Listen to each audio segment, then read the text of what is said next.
Mutton తినని వాళ్ళు చేతులెత్తాలి. సరిగ్గా చేతులెత్తండి.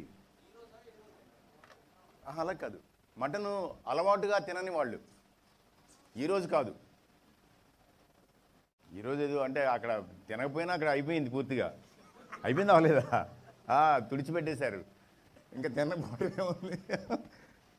సరే, ఇళ్లలో పిల్లలు చికెన్ మాత్రమే తింటారు, మటన్ తినరు అనేటువంటి వాళ్ళు చేతులెత్తండి.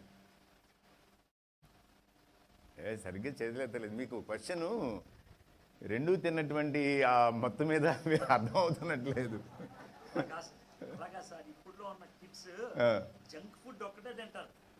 అలాగే జంక్ ఫుడ్లో కూడా చికెన్ అయితేనే తింటారు. వాళ్ళకి మటన్ తెలియదు, మటన్ చెప్పినా సరే తినరు వాళ్ళు. మటన్ పెట్టాలి అని అంటే చికెన్ అని చెప్పి పెట్టాలి వాళ్ళకి. అలాంటి వాళ్ళు చేతులు ఎత్తండి ఒకసారి. ఇదేంటంటే జనరేషన్స్లో ఉన్న మార్పులు, ఈ మార్పు కూడా ఒకటి. పేరెంట్స్ బాగా ఇష్టంగా మటన్ తినేవాళ్ళు, మటన్ వండేవాళ్ళు, పెట్టేవాళ్ళు. అరే పిల్లలు మటన్ తినడం లేదే అని చెప్పి, పిల్లల కోసమే కదా అని చెప్పి మటన్ని కూడా చికెన్ అని చెప్పి పెట్టేయడానికి ట్రై చేస్తూ ఉంటారు. అది పిల్లల కోసం ప్రేమ, త్యాగము, తల్లిదండ్రులు, మాతృత్వము, పితృత్వము, మమకారం ఏదో పేర్లు చెప్తారు. జనరేషన్స్లో డిఫరెన్స్. ఇటువైపుకి వచ్చిన వాళ్ళు ఏ ఏజ్ గ్రూప్? 36 నుండి పైకి. ఓకే, 36 నుండి పైకి. ఇది బిలో 35. ఓకే, గుడ్, మంచిది. నాకు క్వశ్చన్స్ ఇష్టం. అయితే రహస్యంగా అది సారి తమ్ముడు క్వశ్చన్స్ అనమాట. ఒక్కొక్క క్వశ్చన్ వీళ్ళకి ఫస్ట్, వీళ్ళు న్యూ జన్ అనమాట. మీరు వినడమే, మీరు ఆన్సర్ చెప్పడానికి వీల్లేదు. మీకు కొంచెం కోపం రావచ్చు, లేకపోతే మీరు బాధపడవచ్చు, కానీ ఉండండి అట్లాగూ. మరి మీకు వేరే టైం ఉంది. ఫస్ట్ క్వశ్చన్, వీళ్ళ వల్లనే మేము పొందింది ఇది అని మీరు వాళ్ళ గురించి చెప్పాలి అని అంటే ఏం చెప్పగలరు?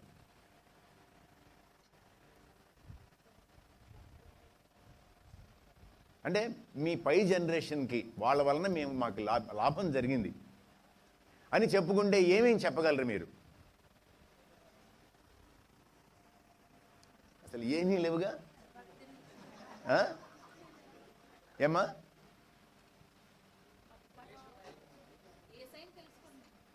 యేసు ప్రభువుని తెలుసుకున్నారు తల్లిదండ్రులను బట్టి. మరి ఇక్కడ నేను చెప్పేటప్పుడు నాట్ జస్ట్ పేరెంట్స్, తల్లిదండ్రులు మాత్రమే కాదు, మీ ముందు జనరేషన్లో వాళ్ళ వలన మీకు జరిగినటువంటి మేలు అని అంటే మేము యేసు ప్రభువుని తెలుసుకున్నాము. ఇంకేమైనా సరే లాంగ్వేజ్, అసలు ఎంత తెలివితేటలో. ఏం లాంగ్వేజ్ నేర్చుకున్నావు? తెలుగు నేర్చుకున్నాడంట. సరే, ఓకే, తెలుగు నేర్చుకోవడమే కాదు, నిన్ను చూస్తుంటే అర్థమవుతుంది ఏంటంటే మాటలు చెప్పడం నేర్చావు. అది వాళ్ళ నుండి వచ్చిందా, నీకు అంతటి నీకే డెవలప్ చేసావో తెలియదు. మరి ఇంకా రిలేషన్ వాల్యూ మీ పై జనరేషన్ బట్టి మీకు అర్థమైంది. ఎంత వయసు? 34. అందుకని అప్పుడే అర్థమైపోయినట్లుగా చెప్తున్నారు. ఎంతమంది పిల్లలు? ఒకడు. ఎంత వయసు? 5 సంవత్సరాలు. ఉందలే, అప్పుడే ఎక్కడ 5 ఏళ్ళకి రిలేషన్షిప్ వాల్యూ తెలిసిందంట. ఇంకొక 5 ఏళ్ళు దాటితే అప్పుడు బాగా అర్థమవుతుంది. అంటే ఆయన ఎవరో క్యాప్చర్ చేయడానికని కెమెరా తిప్పుతున్నాడు ఇష్టం వచ్చినట్టుగా. సరే, ఇంకేమైనా చెప్తారా? ఒకటి ఏంటంటే యేసు ప్రభువుని తెలుసుకున్నారు, 2 భాష నేర్చుకున్నారు వాళ్ళ నుంచి, 3 రిలేషన్షిప్ వాల్యూ అర్థమైంది. తప్పు హాస్పిటాలిటీ, సో ఇతరులకి ఆతిథ్యం ఇవ్వటం నేర్చుకున్నాడు. తల్లిదండ్రులు కాకుండా వేరే ఎవరైనా సరే అటువంటి వాటిని కూడా ఐడెంటిఫై చేయండి. మామలు కావచ్చు, బాబాయిలు కావచ్చు, టీచర్స్ కావచ్చు, పాస్టర్స్ కావచ్చు, ఎల్డర్స్ కావచ్చు, ఎవరైనా సరే. సెక్యూరిటీ. ఎట్లా సెక్యూరిటీ అంటే ఏంటి? తల్లిదండ్రులు మిమ్మల్ని ఎలా చూశారో మీరు కూడా మీ పిల్లల్ని అలా చూడడానికని ప్రయత్నం చేసి అది నేర్చుకుంటున్నారు. ఒబీడియన్స్ అన్నారు. ఎవరు ఒబీడియన్స్ అన్నది? మీరా? తల్లిదండ్రుల దగ్గర నుంచి, పెద్దల దగ్గర నుంచి ఒబీడియన్స్, వాళ్ళకి ఒబీడియన్స్ చూపించాలని నేర్చుకున్నారు. సరే, మంచిది. పంక్చువాలిటీ ఎవరది? ఎవరమ్మా? నువ్వా? Okay, very good. Punctuality. School టీచరా? ఫాదర్ ఏంటి? Bank employee. సరే, మంచిది. నేను ఒక్క క్వశ్చన్ దగ్గర ఆగిపోవడం నాకు ఇష్టం లేదు. నెక్స్ట్ క్వశ్చన్ చూద్దాం. ఏంటిదంటే, మీ ముందు జనరేషన్ వలన మీరు డిసప్పాయింట్ అయిపోయినటువంటి విషయం ఏదైనా ఉందా? అనిపించింది ఏదైనా ఉందా? అప్డేట్ అవ్వకపోవటం. వింటం లేదా? మీరు ఈ ఆన్సర్స్ జాగ్రత్తగా గుర్తుపెట్టుకోవాలి. ఆ తర్వాత వీళ్ళ సంగతి తేల్చాలి. ఓకే, అప్డేట్ అవ్వకపోవటం ఏ విషయంలో? చంద్రబాబు నాయుడు గెలిచాడని నీకు తెలుసు, వాళ్ళకి తెలుసు. జగన్మోహన్ రెడ్డి ఓడిపోయాడని నీకు తెలుసు, వాళ్ళకి తెలుసు. టెక్నాలజీని వాడుకోవడంలో. ఓకే, సరే, మీరే చెప్దురు. కానీ టెక్నాలజీ వాడుకోవడం మీ జనరేషన్లో అందరికీ అంతే ఈజ్ తోటి కుదురుతుందా? కుదరదు. మీ జనరేషన్లో కూడా హెచ్చుతగ్గులు, ఎత్తుపల్లాలు ఉన్నాయి. సరే, ఓకే, అప్డేట్ అవటం లేదు వాళ్ళు. ఇంకా స్లో డెసిషన్ మేకింగ్. సో మీ తల్లిదండ్రులు స్లోకి వచ్చేసి అంటావు. ఒక్క నిమిషం ఉండండి, ఆయన చెప్పిన దానికి అప్పుడే వదులుతామేంటి అంత తేలిగ్గా? అంటే మీరు పాపం స్నాప్ డెసిషన్స్ తీసుకుంటున్నారా? పెళ్ళయిందా? ఎవరు తీసుకున్నారు నిర్ణయం? పేరెంట్సే తీసుకున్నారు. ఆలస్యం చేశారేంటి మరి?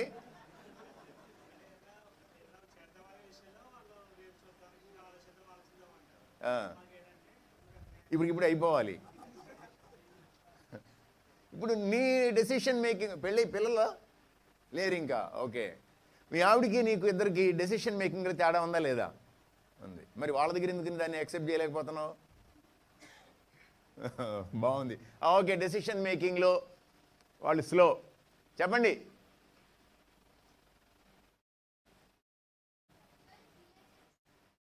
అరే, నిన్ను బయటికి వెళ్ళమన్నారు కదరా, నువ్వు ఎక్కడ కూర్చున్నావేంటి అసలు? రా, ముందుకు వచ్చి చెప్పు. కొంచెం గట్టిగా చెప్పు, వినపడలేదు నాకు. పెద్దోళ్ళు ఎప్పుడు డిలే చేస్తారంట. అదే వాడి బాధ కూడా. చంద్రపాల్ గారి మనవడు అన్నమాట. చంద్రపాల్ గారి మనవడు డీనో గాడు. డానీనా డేనోనా? ఇప్పుడు ఇక్కడ ఒక డౌట్ వచ్చిందిరా, మరి డాడీనా లేకపోతే గ్రాండ్ డాడీనా మరీ స్లో అనేది? సరే, ఓకే, మంచిది. ఇంకెవరైనా? మీరు ఇవన్నీ తిప్పికొడతారా?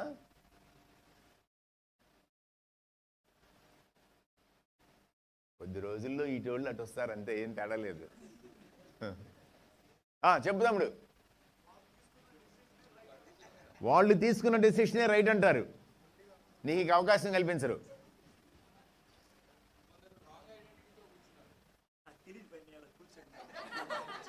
లేదుగా, పొద్దున్న నువ్వు 35 బిలో ఎవరికంటే చేయమంటే ఆయన ఫస్ట్ చేయెత్తింది. ఆయన అంటే తన ఐడెంటిటీని తను కాపాడుకుంటున్నాడు.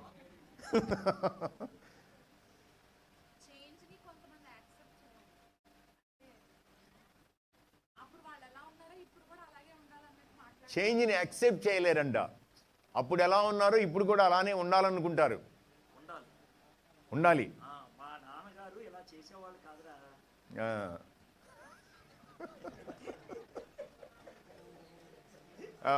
అక్కడ ఇటువైపు నుంచి కొంచెం కలకలం మొదలైంది. ఎవరో కామెంట్లు ఇస్తున్నారు వాటి మీద. ఉండండి, చెదురుగానే ఉండండి.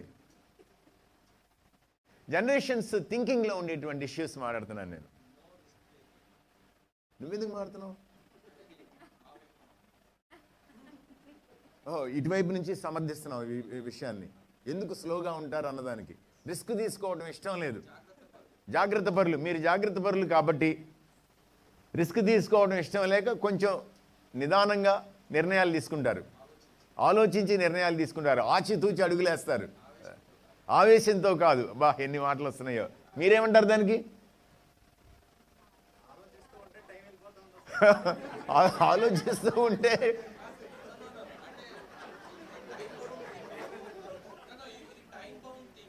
ఏంటిది టైం బౌండ్ థింకింగ్ అంటే? సమర్థించుకోవడానికి ఏమైనా చెప్పొచ్చు.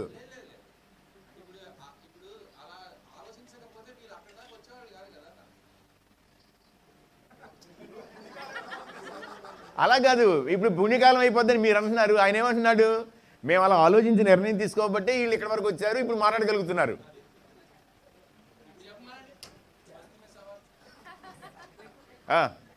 ఏంటి యాక్సెప్ట్ చేసా? అవ్వా ఇంకేమైనా ఉపయోగం ఉందా అసలు?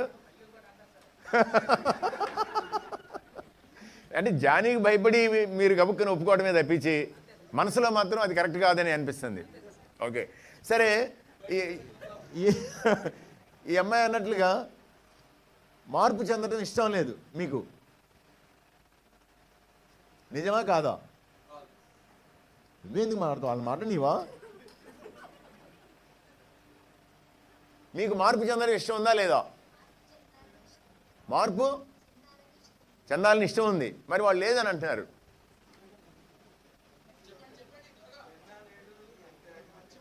నిన్న నేడు ఏకరీతిగా ఉన్నారంటే వీళ్ళు.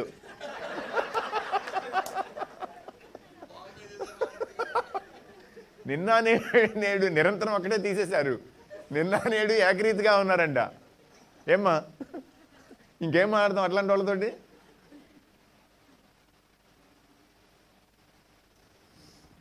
సరే ఓకే, నెక్స్ట్ క్వశ్చన్ అడుగుతున్నాను. డిసప్పాయింట్మెంట్ సరే, అసలు మీరు వీళ్ళ నుండి ఏమి ఎక్స్పెక్ట్ చేశారు? ఏం కోరుకున్నారు? చేంజ్ కోరుకున్నారు,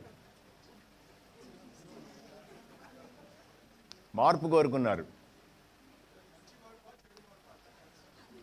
మంచి మార్పా చెడు మార్పా ఏంటి అసలు?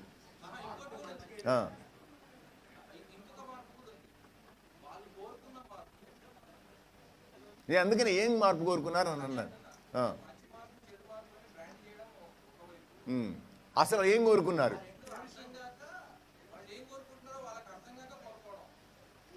ఇప్పుడు జానీ ఏమంటున్నాడంటే మీరు వాళ్ళ నుంచి మార్పు కోరుకున్నారు, అసలు ఏం మార్పు కోరుకుంటున్నారో కూడా మీకు తెలియట్లేదు పూర్తిగా. ఏ విషయంలో మార్పు? వాళ్ళకే క్లారిటీ లేదు. నా బాధ ఏంటంటే ఈ పిల్లర్స్ వెనక ఒక బృందం 70% బృందం అటు కూర్చొని డ్రామా చూస్తున్నారు, ఏమీ మాట్లాడలేదు అసలు.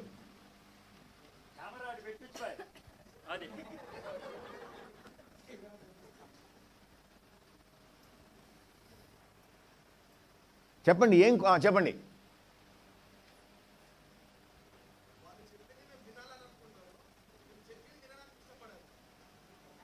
ఓహో, మీరు వాళ్ళు చెప్పింది వింటారు, మీరు చెప్పేది వాళ్ళు వినడానికి ఇష్టపడరు. చూసారా?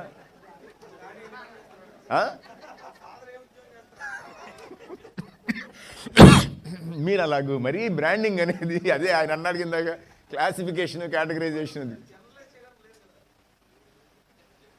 ఇప్పుడు ఆ తమ్ముడు చెప్పినటువంటి ఆన్సర్ తోటి ఈ బృందం ఎంతమంది ఏకీభవిస్తున్నారు? చేతులు ఎత్తండి. మరి అది చూడండి మీరు. వాళ్ళు మటన్ తిన్న తర్వాత కూడా ఏమీ భారం లేకుండా చేతులు ఎత్తారు. ఏం లేదు, నేను ఎంతమంది ఎత్తారు మీరు? నేను కూడా ఈ బృందం వాడినే. ఇంకేం కోరుకున్నారు మీరు? మార్పు కోరుకున్నారు, వాళ్ళు మీరు చెప్పేది వినాలని కోరుకున్నారు, ఇంకేం కోరుకున్నారు?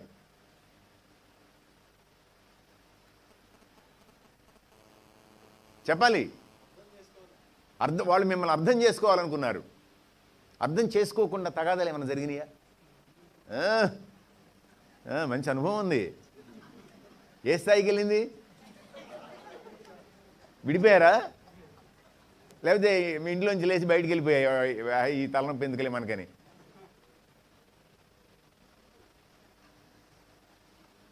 ఒకరోజు మా మేనల్లుడు ఫోన్ చేశాడు. చాలా భక్తిగా పెరిగాడు, చాలా తెలివైనడు. ఎంత తెలివైనడు అంటే రవి జకరియాస్ మెసేజెస్ మొదటి నుండి చివరి వరకు అలా చెప్పేసేవాడు. అయ్యారు వింటున్నా, అమెరికాలో ఉంటాడు. రవీస్ మెసేజెస్ అని అంటే అలా ముందు నుంచి చివరికి చెప్పేసేవాడు. అది అన్ఇంటెలిజెంట్గా కాదు, చాలా తెలివిగానమాట, బాగా ప్రాపర్గా రీజనింగ్ చేయగలిగినాడు. అమెరికా వెళ్ళి అమెరికాలో ఒక బ్రాహ్మిన్ గర్ల్ తోటి ప్రేమలో పడ్డాడు.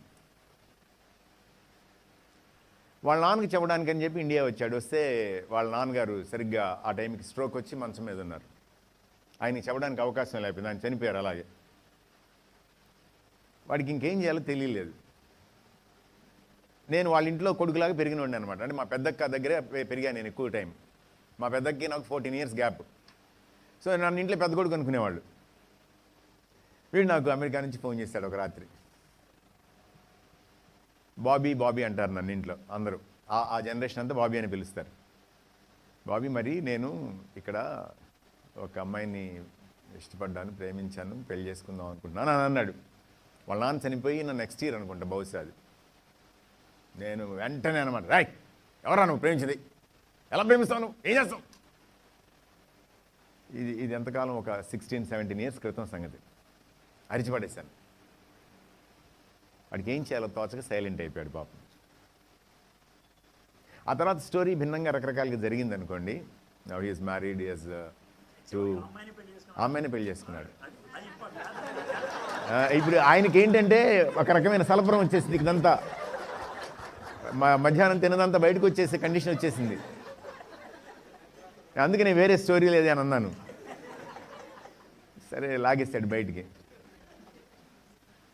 కానీ నేను వెనక్కి తిరిగి చూసుకుంటే నేను ఎందుకని వాడు చెప్పిన మాట వినలేదు, వాడు అసలు ఎక్స్ప్రెస్ చేయడానికి ఎందుకు అవకాశం ఇవ్వలేదు. అమ్మాయి అంత తెలివైన అమ్మాయి అని అంటే వాడి కోసం అని చెప్పి తెలుగు నేర్చుకుంది. ఆ అమ్మాయి తెలుగు మాట్లాడితే మనం సిగ్గుపడాలి, అంత మంచి తెలుగు మాట్లాడుతుంది. ఓకే, బాగానే ఉన్నారు మొత్తానికి. అంటే వినకపోవటం, చెప్పిన దానికి గివింగ్ లిసనింగ్ ఇయర్ అది లేకపోవడం. మరి వినకపోతే మీరేం చేశారు? యూజువల్గా మనం చెప్పేది అవతల వాళ్ళు వినకపోతే మనం ఏం చేస్తాం? కాంప్రమైజ్ అవుతారంట, సైలెంట్ అవుతారంట. వీడికి కూడా అసలు లాగుతుంది, మనసంతా అక్కడే ఉంది. కాంప్రమైజ్ అవుతారు, సైలెంట్ అవుతారు. అమ్మా నువ్వు చెప్పాలమ్మా. ఎవరు మన మాట వింటారని మేము ఆప్షన్స్ వెతుక్కుంటాం. వినేవాళ్ళ కోసం ప్రయత్నిస్తాం. వినేవాళ్ళు దొరుకుతారా దొరకరా? దొరుకుతారు. జాగ్రత్త, మీరు వినకపోతే బయట వినేవాళ్ళు ఉన్నారు, వాళ్ళు ఎవరైనా సరే కావచ్చు. అవునా కాదా? నిజమా కాదా? నిజం, అది నిజం. చాలా ప్రాపర్గా ఫాలో అవుతున్నారు. ఇక్కడ ఎవరెవరికో ఎటు నుంచి ఎక్కడి నుంచో కనెక్ట్ అయిపోతుంది విషయం. అసలు తప్పించుకున్న దానికి మళ్ళీ కవరింగ్ ఉందా?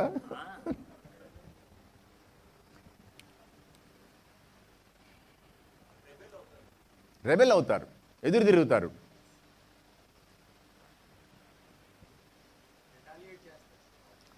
రిటాలియేట్ చేస్తారు. అసలు చూసారా, మంచి మంచి మాటలు వస్తున్నాయి. రెబెల్, రిటాలియేట్, రికన్సైల్ అవడాలు లేవు.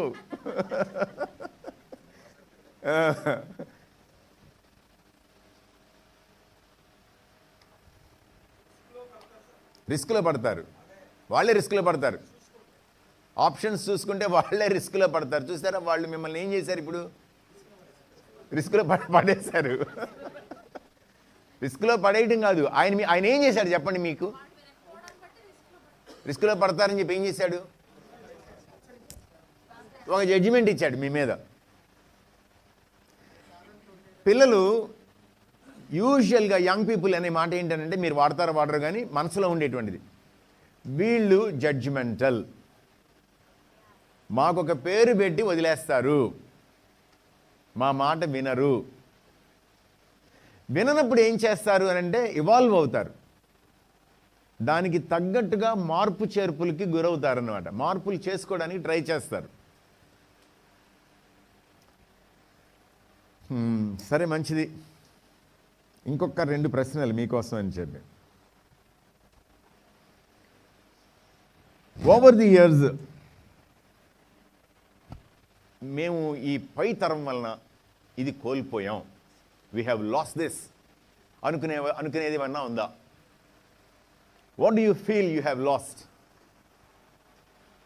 ఈ పెద్దవాళ్ళ వలన నేను కోల్పోయాను, లేదా మా తరం నష్టపోయింది అనేవి ఏమైనా ఉన్నాయా? అమ్మా, ప్రేమను కోల్పోయారు. పెద్ద పెద్ద మాటలు చూసారా? మనం పెద్ద పెద్ద మాటలు అంటే నేను అనేది ఏంటంటే డెప్త్ అనమాట. నేను అంటుంది ఎంత లోతైన భావనలు ఇవి. ఇంట్లో మన దగ్గర మన పిల్లలు మాట్లాడరు ఈ మాటలు. ఇలాంటి కాంటెక్స్లో మనం వింటేనే ఓహో, బహుశా వీళ్ళ హృదయాల్లో ఇంత లోతైనటువంటి భావనలు ఉన్నాయన్నమాట. ప్రేమ దొరకకపోతే ఏం చేస్తాం? వెతుక్కుంటాం. దానిలో ఏమీ మొహమాటం లేదు. తెలిసి వెతుక్కోవటమో తెలియకుండా వెతుక్కోవటమో, కొంచెం లభిస్తుంది అన్న చోట మాత్రం తప్పకుండా అట్రాక్ట్ అవుతాం. మరి అసలు జడ్జిమెంటల్ ఎంతసేపు అతుక్కుంటారంట. ఎంతమందికి అతుక్కుంటారే? వెతుక్కున్న వాళ్ళు అతుక్కుంటారు. భాష వచ్చు కదా అని చెప్పి 4-5 మాటలు కలిపి నెక్స్ట్ గంట నీదే, అప్పుడు ఉపయోగించి ఇవన్నీ. సో లోపల ఒక విధమైనటువంటి వెలితి, ఖాళీ. ఇంకేం కోల్పోయారు మీరు? నిజంగా కోల్పోయారా లేకపోతే కోల్పోయారా అని అడిగితే కనుక పుట్టించుకొస్తున్నాయా మాటలు? చెప్పండి. నేను అసలు తలంతా పైకెత్తి మోరసాచి ఆ చివరి ఎక్కడన్నా ఎవరన్నా కదులుతారని చెప్పి చూస్తున్నాను. ఎవరు మాట్లాడడం లేదు. చెప్పండి.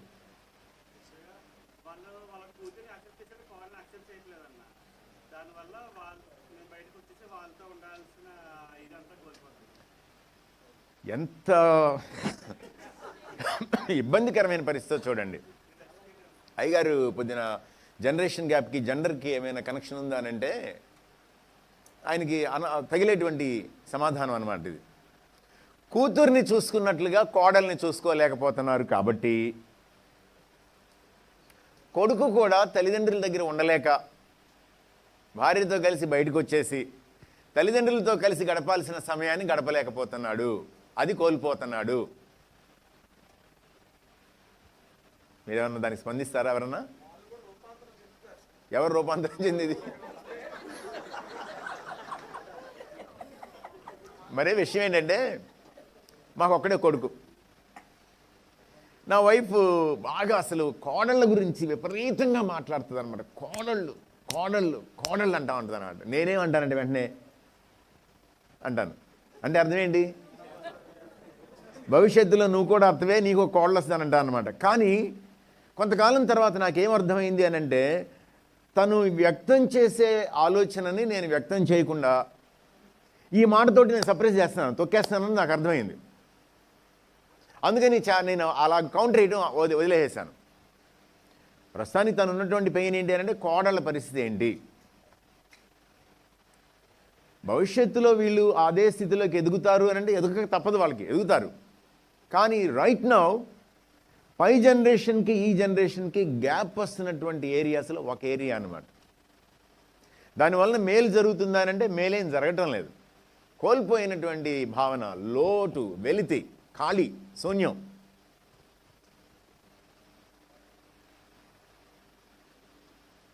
ఒక చాలా సీనియర్ ఎవాంజలికల్ లీడర్ అన్నమాట. ఒక ఆయన ఏమన్నాడంటే, బ్రదరు ప్రపంచంలో ఈ అత్తనే రోలను చూడండి బ్రదరు, దాన్ని అసలు మార్చలేం బ్రదర్ అని అన్నాడు. నేను ఆశ్చర్యంగా చూస్తున్నాను ఆయన వంక. ఎందుకంటే ఆయన మా అందరికీ మేము ఇలా చూసేటువంటి నాయకుడు అనమాట ఆయన. అంటే ఏంటి? ప్రపంచంలో ఏ పరిస్థితినైనా సరే సువార్త సరిచేయగలదు, కానీ అత్తని మాత్రం మార్చలేదా? ఏమో మరి. ఇంకేం కోల్పోయారు? మేము వీళ్ళ వలన కోల్పోయింది ఇది.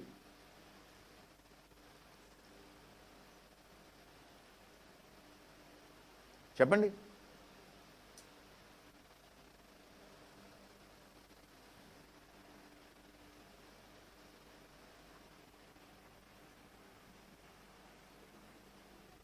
అమ్మా చెప్పండి.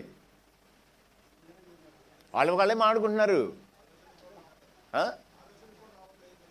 ఆలోచనలు కూడా రావడం లేదంట. చూసారా వాళ్ళు ఎంత గొప్పగా ఫీల్ అవుతున్నారు. వాళ్ళేం కోల్పోయింది లేదు, అందుకనే వాళ్ళకి ఏం ఆలోచన రావట్లేదంట. చెబితే బాధపడతారు, చెబితే బాధపడతారని చెప్పకుండా ఊరుకుంటున్నారంటే వీళ్ళు. చెప్పడానికి లేదు అసలు, పట్టించుకోకపోవటం. ఎవరమ్మా? ఎవరు? వాళ్ళు మిమ్మల్ని అసలు పట్టించుకోవట్లేదా? మేము జాబ్స్లో బిజీగా ఉన్నాము, పిల్లల్ని పట్టించుకోకపోవటం, అందుకే మొండిగా తయారవుతున్నారు. ఇంకా ఎవరు? చెప్పమ్మా. ఓవర్గా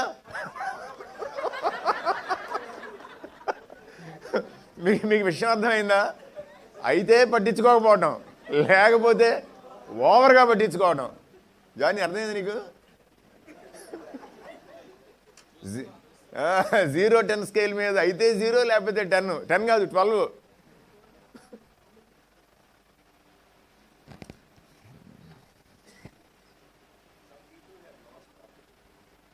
some people have lost opportunities. ఏది? పై వాళ్ళ వలన, పెద్దవాళ్ళ వలన. మీరు మీ థింకింగ్ ఎక్కడికి వచ్చి ఆగిపోయిందంటే తల్లిదండ్రులు పిల్లల దగ్గర ఆగిపోయింది మీ థింకింగ్. మీరు దాన్ని దాటి మనకి ఉన్నటువంటి ఇమీడియట్ లీడర్స్ గురించి కూడా ఆలోచించవచ్చు. అది మన స్కూల్లో కానీ కాలేజీలో కానీ మనల్ని టీచ్ చేసినటువంటి టీచర్స్ కావచ్చు, చర్చ్లో ఎల్డర్స్ కావచ్చు, మన ఫ్యామిలీలో పెద్ద తరం కావచ్చు, ఎక్స్టెండెడ్ ఫ్యామిలీలో, తర్వాత మన సొసైటీలో ఉన్నటువంటి పొలిటీషియన్స్ కావచ్చు, లేకపోతే మన చర్చ్ పాస్టర్స్ కావచ్చు, మనకు ఉండేటువంటి మంచి సెలబ్రిటీ స్పీకర్స్ కావచ్చు. మీరు ఎక్స్పెక్ట్ చేసింది ఏంటి, మీరు కోల్పోయింది ఏంటి? నేను తల్లిదండ్రుల స్థాయిని దాటి ముందుకు వెళ్ళండి నేను అడుగుతున్నాను అనమాట. అందుకని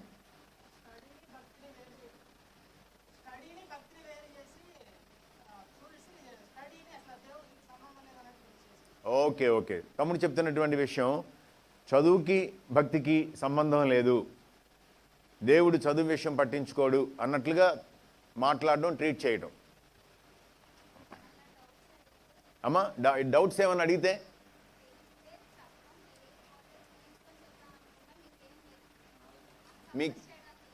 మీకేమీ తెలియదు అని చెప్పి సప్రెస్ చేయడానికి చూడడం, సమాధానం చెప్పకుండా లేదా సమాధానం తెలుసుకోవడానికి ప్రయత్నించకుండా. అమ్మా ఇలాంటి ఎందుకు వస్తున్నాయి, సరిగ్గా ఉండండి అని అంటారు. వాళ్ళకి చెబితేనే అన్నీ మాకు తెలుసులే అని అంటారు.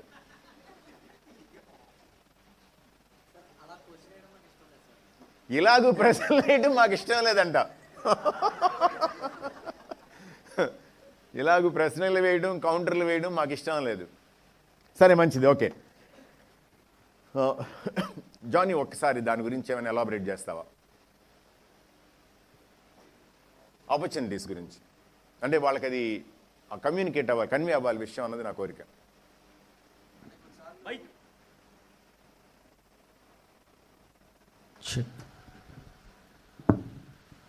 కొన్నిసార్లు పెద్దలు తీసుకునేటువంటి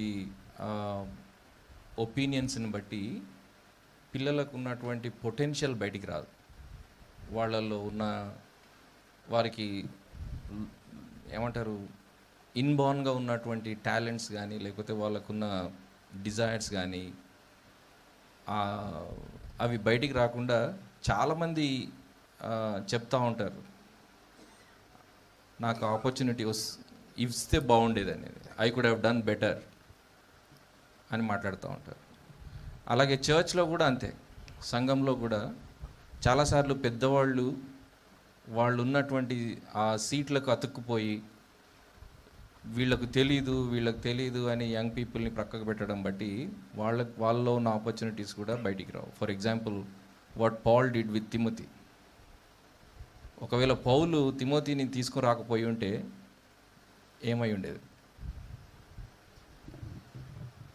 థ్యాంక్ యూ. ముందుకు వెళ్తున్నాను. నేను ప్రశ్నలు వేస్తున్నది ఎందుకోసం అంటే సూపర్ఫిషియల్గానైనా కొన్ని ఆన్సర్లు వస్తాయి, అన్ని ఆన్సర్స్ రాకపోవచ్చు, రానక్కర్లేదు. At least it will start you thinking. మీరు ఆలోచించడం మొదలు పెడతారు. ముఖ్యంగా ఎవరు ఆలోచించడం మొదలు పెడతారంటే మీరు ఎవరి గురించి అయితే మాట్లాడుతున్నారో వాళ్ళు ఆలోచించడం మొదలు పెడతారు. మీరు ఇవి కంప్లైంట్స్ కింద లేకపోతే కనుక మీ పెయిన్ కింద సఫరింగ్ కింద చెప్తున్నారు కాబట్టి భవిష్యత్తులో కూడా మీరు ఏం చేస్తారంటే వీటిని మైండ్లో పెట్టుకొని ఓహో మనం మన తర్వాత తరం పట్ల ఇట్లా ఉండకూడదు, ఇలా ఉండాలన్నమాట అనేటువంటి ఒక స్పృహ కలుగుతుంది మీకు. ఓల్డ్ జనరేషన్ గురించి మాట్లాడుతున్నాను ఇప్పుడు. తమ్ముడు, ఓల్డ్ జనరేషన్లో ఇప్పుడు మీరు వినండి కొంచెంసేపు, ఓకేనా? వాళ్ళు ఆన్సర్లు చెప్పేదానికి మీకు ఎక్కడైనా లేదు తేడాగా ఉంది అని అనిపిస్తే కనుక అప్పుడు మీరు మాట్లాడడానికి చేయొద్దండి, అప్పుడు మాట్లాడనిస్తా.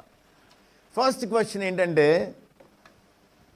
మేము ఇంకొంచెం బాగా చేస్తుంటే బాగుండేది అని ఏ ఏరియాలో అనుకుంటున్నారు మీరు? ఫస్ట్ క్వశ్చన్ అనమాట అది. మేము ఇలా కాకుండా ఇంకోలా ప్రవర్తించుంటే, కొంచెం మెరుగ్గా ప్రవర్తించుంటే బాగుండేది ఏ విషయంలో అనిపిస్తుంది మీకు అట్లాగూ?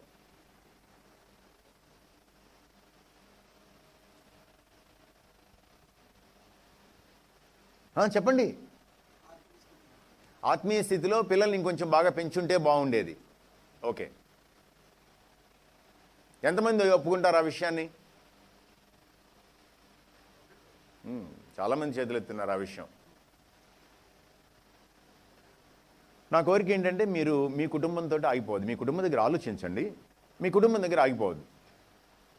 మీరు మీ చర్చిలో బాగా యాక్టివ్గా ఉండుండొచ్చు, చర్చిలో కాకుండా ఏదైనా సహవాసంలో యాక్టివ్గా ఉండుండొచ్చు, ఏదో ఒక మినిస్ట్రీలో యాక్టివ్గా ఉండుండొచ్చు, లేకపోతే డిఫరెంట్ యాక్టివిటీస్లో నిమగ్నమై ఉండొచ్చు, సోషల్ యాక్టివిటీస్లో కానీ ఏమైనా సరే. సో మీరు ఏది బాగా చేస్తుంటే బాగుండేది అనేటువంటి దానిలో ఒక ఐటెం ఏం చెప్పారు అని అంటే స్పిరిచువల్ లైఫ్ గురించి అని చెప్తున్నారు. ఇంకేమైనా చెప్తారా?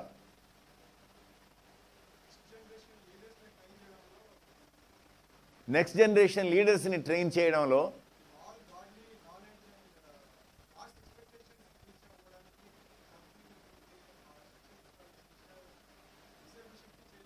చేయలేకపోయారు. ఏమన్నారు? ఇంకొకరు ఎవరో మాట సెకండ్ లైన్ లీడర్షిప్ని తయారు చేయడంలో చేయవలసిందంత చేయలేకపోయారు. ఓకే,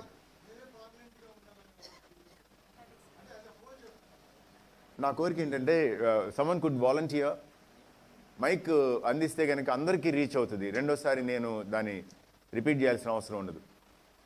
బ్రదర్ మీరు మళ్ళీ ఒకసారి మాట్లాడండి మీ దగ్గరికి మైక్ వచ్చినప్పుడు.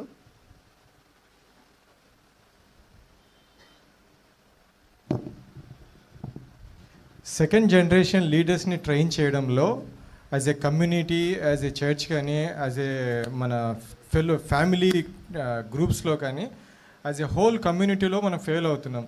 ఇప్పుడు మోజస్ తర్వాత బ్రదర్ కూడా చెప్పినట్లు మోజస్ తర్వాత జాషువా వచ్చాడు, ఏలియా తర్వాత ఎలైషా వచ్చాడు, జీసస్ తర్వాత డిసైపుల్స్ వచ్చారు, డిసైపుల్స్ తర్వాత చాలామంది వచ్చారు.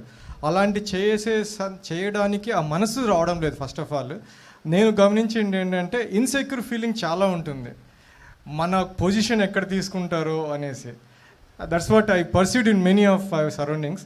మనం ఇంకా నాలెడ్జ్ ఇచ్చి మనకంటే బాగుండాలని కోరుకునే మనసు మనకు ఉండాల్సింది పోయి, నాకంటే వాడు బాగా మెసేజ్ చెప్తున్నాడే, నాకంటే బాగా పాటలు పాడుతున్నాడే, నాకంటే ఎక్కువ పేరు వస్తుంది అనే సెన్స్ ఆఫ్ ఇన్సెక్యూరిటీలో వస్తున్నారు. కానీ దేవుడు ఎలా చూస్తాడనే మనసు మిస్ అవుతూ ఉంది బ్రదర్. సో అలాంటి జనరేషన్ వచ్చినప్పుడు they will impart the whole nation and surroundings. మీరు మాట్లాడుతూ ఉంటే చప్పట్లు కొడుతున్నటువంటి పిల్లలు ఉన్నారు కొంతమంది ఇక్కడ ఆల్రెడీ. అంటే ఒక అమ్మాయి సైలెంట్గా చప్పట్లు కొడుతుంది. నాకు వాళ్ళకి మీరు చెప్పిన పాయింట్ వాళ్ళని ఎంతగా ఆకర్షించింది. వాళ్ళు చెప్పాలనుకున్నది మీరు చెప్పారు, చాలా సంతోషం. ఇంగ్లీష్లో ఒక సేయింగ్ ఉంది, I'm not half the person my father was, half the man my father was. అంటే నేను మా నాన్నలో సగం కూడా లేను. ఇది ఏజెస్ నుంచి చెప్పుకుంటూ వస్తున్నటువంటి స్టేట్మెంట్. ఒక 3-4 ఏళ్ల క్రితం నాకు ఈ స్టేట్మెంట్ ఏంటంటే చిరాకేసింది. I'm not half the man my father was అని అంటే ఎందుకని కావాలి అంటే అర్థం ఏంటి? మా తాతలో మా నాన్న సగం అయితే, మా నాన్నలో నేను సగం అయితే, నాలో నా కొడుకు సగం అయితే జీరోకి వెళ్తామా చివరికి? నాకు అది చిరాకేసి రివర్స్ చేయాలి కదా. ఏమని రివర్స్ కావాలి? I'm double the man my father was. నేను మా నాన్నకి రెట్టింపు. ఎందుకు అవ్వాలి కదా, అవ్వాలి కదా. వాక్య జ్ఞానం పెరిగే కొంది మనుషులు యేసుక్రీస్తు ప్రభు పోలికలోనికి పెరగటం అనేటువంటిది పెరుగుతూ ఉండాలి, ఎదుగుతూ ఉండాలి. అది జరగటం లేదేంటి? So thank you very much for that wonderful observation. మీరందరూ హ్యాపీగా ఆ స్టేట్మెంట్ తోటి, ఆయన చెప్పిన దాంతో? చాలా సంతోషం. బట్ ఇక్కడ ఒక బట్ వచ్చింది. బట్ అంటే మీకు తెలుసా? బట్ అంటే యూ టర్న్ అనమాట రోడ్లో. ఆలోచన ఇలా వెళ్తూ ఉండగా బటన్ అంటే కనుక రివర్స్ గేర్ పడుతుంది అనమాట సెంటెన్స్కి, థాట్కి. మైక్ ఆయనకి ఇవ్వండి, మరి పాస్ చేసేయండి, జస్ట్ ముందు వాళ్ళకి ఇవ్వండి, ముందుకు ఇచ్చేయండి.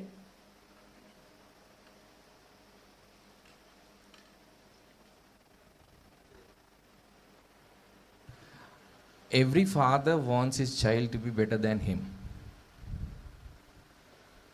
Yes or no? నాకెందుకు, నువ్వు చెప్పు నీ ఎక్స్ప్లెనేషన్. నేను అడుగుతున్నా, అంటే వాస్తవానికి ప్రతి తండ్రి తన పిల్లలు తనకన్నా బెటర్గా ఉండాలనే కోరుకుంటారు అన్ని రకాలుగా. సో ఇప్పుడు ఇది నాకు అర్థం కావట్లేదు. ఓకే, అంటే నీ క్వశ్చన్ ఇంకొంచెం ఎలాబరేట్ చేస్తావా? చెప్పు, చెప్పాల్సింది ఉంది అక్కడ నీకు. అంటే ఐఎమ్ సారీ, ఏం పర్లేదు. వాస్తవానికి మనం కోరుకునేది అది, కానీ ఇప్పుడు ఈ స్టేట్మెంట్ ఎందుకు వచ్చిందని నేను ఆలోచిస్తా ఉన్నా. ఓకే, ఈయనకి ప్రశ్నలు వేయటం అలవాటు అయిపోయి సమాధానాలు చెప్పడం చాలా కష్టం. అంటే దొరికిన వాళ్ళ ఎడ్వర్డ్ అన్న మీరేమంటారు? నాకు సురేష్ వంగూరికి ఉన్నటువంటి జీవిత ఆశయం ఆయన ఎదురు కూర్చోబెట్టి, సురేష్ గారు మీరేమంటారు అంటానంటే నేను అయితే ఇలా అనుకుంటున్నాను, మీరేమంటారు అని అంటే కానీ సరిపోతుంది. ఇంకా చూసుకోండి, ఆ తర్వాత వీళ్ళకి జుట్టు కాయ మొత్తం రాలిపోవడానికి కారణం ఆయన ప్రశ్నలే. ఎంసీపీ గారు ఎట్ట తట్టుకుంటున్నారు మరి ఇన్ని. ఆయన చాలా తెలివిగా ఎడ్వర్డ్ సురేష్ జాబ్ చేస్తారు. మీరు ఎందుకన్నా పచ్చని కాపురంలో నిప్పులు పోస్తున్నారు? ఆమె ఇక్కడ ఎక్కడ కనపడటం లేదు నాకు. ఈ కాపురంలోనా? సరే అయితే ఓకే. నేను వాళ్ళు నిప్పులు ఆల్రెడీ తయారు చేసి ఉంచుకున్నారు, నేను ఊరికనే కవర్ తీశాను బయటికి. ఓకే, విషయం ఏంటి అని అంటే ఎక్స్పెక్టేషన్స్. మళ్ళీ ఏం ఎక్స్పెక్టేషన్స్ అని అంటే అది పేరెంటల్ ఎక్స్పెక్టేషన్స్ కావచ్చు, సొసైటీ ఎక్స్పెక్టేషన్స్ కావచ్చు, జనరేషన్ ఎక్స్పెక్టేషన్స్ కావచ్చు.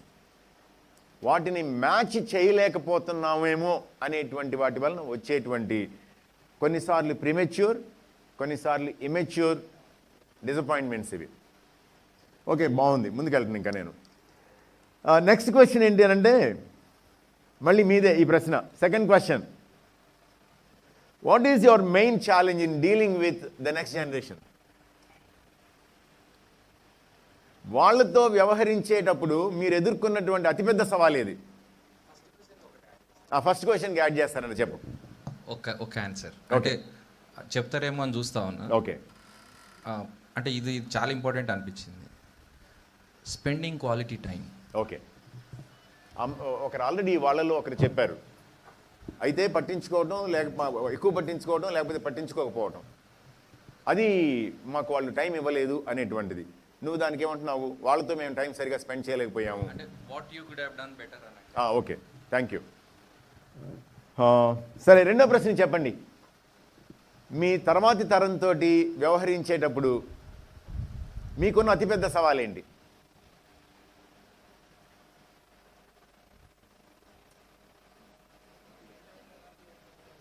ఏ టైంలో ఎవరు ఎవరు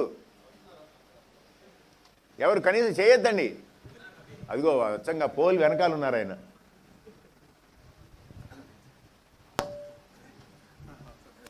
ఎవరు? రవియా? ఈ గ్రూప్లోకి వచ్చేవి నువ్వు?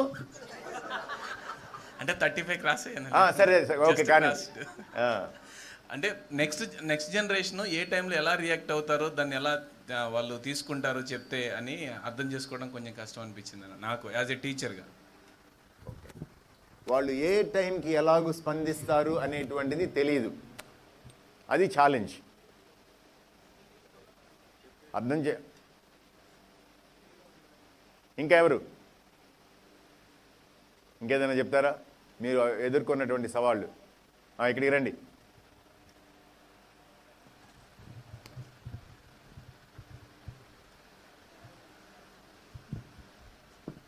ఇప్పుడు పర్సనల్గా కానీ సంఘంలో కానీ ఇప్పుడున్న పరిస్థితులను బట్టి వాళ్ళు ప్రీకన్సీవ్డ్ నోషన్లో ఉంటారు.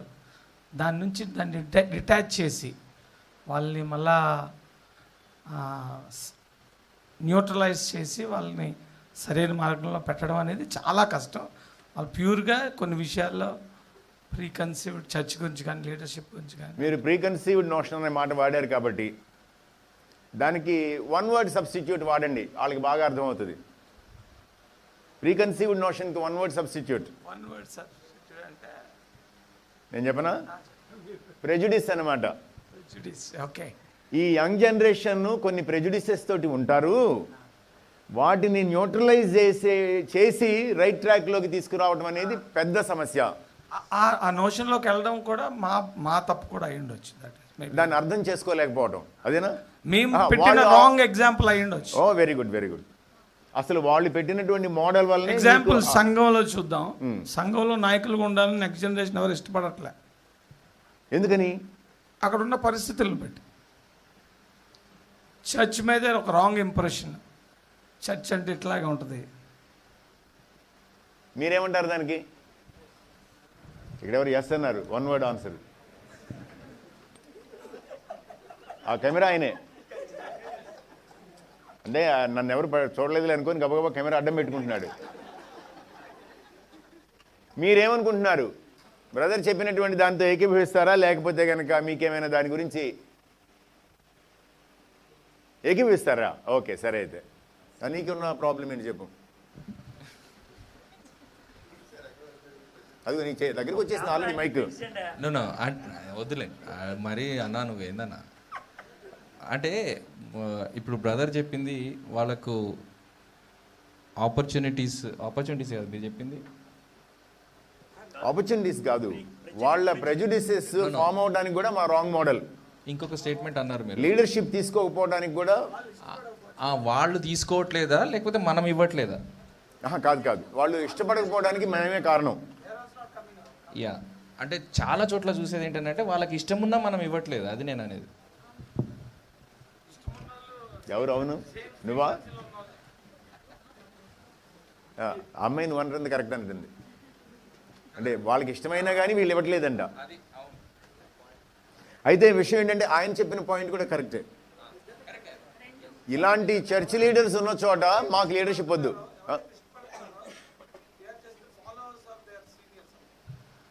There will not be any change. They will just take over the legacy. Most of the time. అన్నిసార్లు కాకపోవచ్చు. Most of the time. Okay, మీరేమన్నా ఎదురు తిరిగి మాట్లాడతారేమో, ప్రశ్నిస్తారేమో అనుకుంటున్నాను. నేను ఎవరేం మాట్లాడటం లేదు. ప్రతిదానికి ఓటేస్తున్నారు మీరు. అది మీ లక్షణం కాదు నాకు తెలిసి. దాన్ని నటించమంటారంట. సరే, okay. Johnny, you have to tell me my time.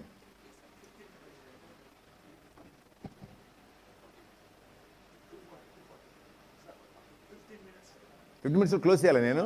Okay, సరే, మంచిది. ఇప్పుడు అయితే నేను కొంచెం క్విక్గా చెప్తాను ఈ తరం గురించి.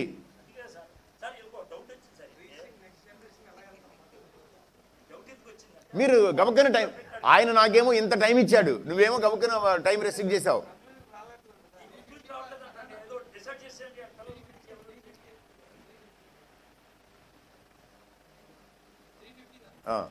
టైం అవసరం అవుతుంది. సరే, వీళ్ళ భవిష్యత్తు ఎలా ఉండబోతుంది మీ దృష్టిలో? సూపర్గా ఉండబోతుంది. ఏది ఇన్ని సమస్యలు ఉన్నా సరే. వి బిలీవ్ ఇన్ దెమ్ అంటే అసలు ఎంత తేలిక ఆన్సరో. అన్నీ చేయాల్సినటువంటి కంపంతా చేసి అసలు పెట్టాల్సిన మంటంతా పెట్టి దే విల్ బి ఓకే అంట. ఓ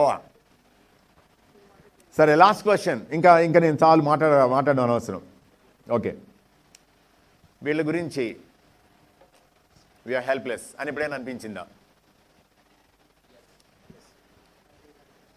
మీ నెక్స్ట్ జనరేషన్ గురించి ఎప్పుడైనా సరే వీఆర్ హెల్ప్లెస్ అనిపించిందా? మా వల్ల కావటం లేదు అని చెప్పి ఎలాంటప్పుడు అనిపించింది? లేదా ఎందుకు అనిపించింది? 1 లేదా 2 ఆన్సర్స్ చెప్పండి, విల్ గో.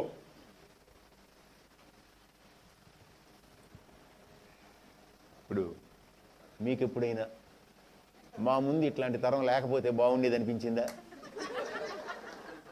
అనిపించిందా? అక్కడేదో మాట్లాడుతున్నా, చెప్పు.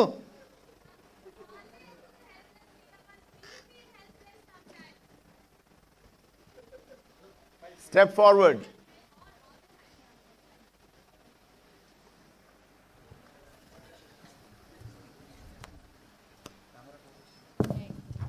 Why do they have to feel helpless all the time? We feel helpless all the time because we cannot seek for help from anybody because they are not willing to help us.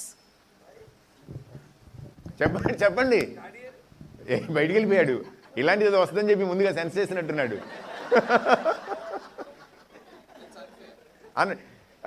Johnny feels it's unfair. ఎవరు మాట్లాడుతున్నారు మధ్యలో? ఎవరు సరే, ఇక ఇదిగో ఈయన మాట్లాడతాడమ్మా. Unfair అన్నావుగా, ఏమిటి అన్ఫేర్? ఆమె కూడా వెయిట్ చేస్తుంది. ఆయనకు ఒకటి పర్మనెంట్ మైక్ ఒకటి ఇవ్వండి ఆయనకి. చెప్పు. కానీ అంటే పేరెంట్స్ లేకపోతే పెద్దవాళ్ళు ఈ మారుతున్న తరం యొక్క టర్మ్స్ని కానీ లేకపోతే వాళ్ళ లైఫ్ స్టైల్ని కానీ లేకపోతే వాళ్ళ యొక్క జార్గన్ని కానీ అర్థం చేసుకోలేకపోవచ్చు. కానీ మాకు హెల్ప్ చేయడానికి రెడీగా లేరు అనేది మాత్రం అన్ఫేర్. తమ్ముడు నువ్వు వెళ్ళాలి వెనక్కి. No father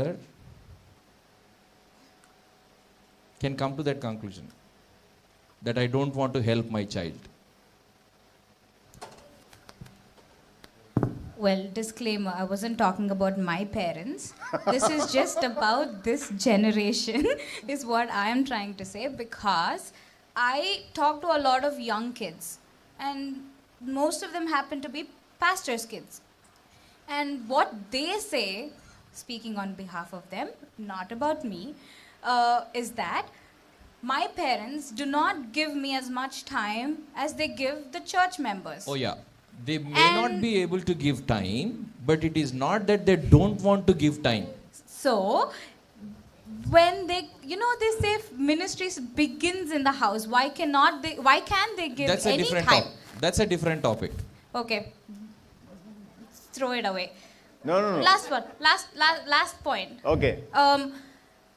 So speaking on behalf of them, sometimes as kids, I have to take his side, unfortunately. He did say that some of the jargon parents do not really understand, yes. But sometimes the parents have to come down to talk to the kids to understand them, to help them. And this... Done? Yeah, done. Fine. Okay. అది of చేసే తమ్ముడు. ఇప్పుడు నేను మిమ్మల్ని ఒక question అడుగుతాను. మీ ముందు generation మీకు హెల్ప్ చేయడానికి ఒకటి ఇష్టంగా లేరు, లేకపోతే సిద్ధంగా లేరు, లేకపోతే అందుబాటులో లేరు. ఏమంటారు మీరు? వాళ్ళకి అవకాశం లేదు. ఎవరు ఇవ్వలేదు? మీరు ఇవ్వట్లేదా? వాళ్ళు తీసుకోవట్లేదా?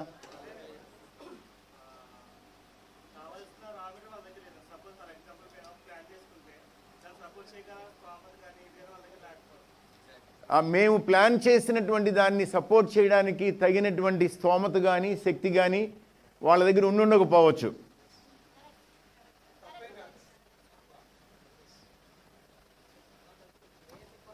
నేను కొన్ని ఓపెన్ ఎండెడ్ అన్నమాట questions. I want you to keep thinking about them. ఆలోచించండి వాటి గురించి. వీలుంటే ఈ కాన్వర్జేషన్ని మీ ఇంట్లో కంటిన్యూ చేయండి. ఈ కాన్వర్జేషన్ని మీ యూత్ మీటింగ్స్లో కంటిన్యూ చేయండి. మీ ఎక్స్టెండెడ్ ఫ్యామిలీలో కంటిన్యూ చేయండి. అంటే what's going wrong between 2 generations? 2 generations మధ్యలో ఎక్కడ తప్పు దొరుకుతుంది? ఉండవలసినటువంటి రిలేషన్ ఉండాల్సిన పద్ధతిలో కాకుండా భిన్నంగా ఉంటుందా, ఉంటే కారణం ఏమై ఉండొచ్చు అనేటువంటిది. నేను కొంచెంసేపు మాట్లాడతాను, ఇంకా లాస్ట్కి వస్తున్నాను నేను. అందులో బ్రదర్ ఏమన్నారు అని అంటే, వేర్ ఇస్ దిస్ గోయింగ్, అదేగా మీ క్వశ్చన్. ఓకే, ఎట్లాగూ దీన్ని మనం ఎలాగ రిజాల్వ్ చేసుకోవాలి.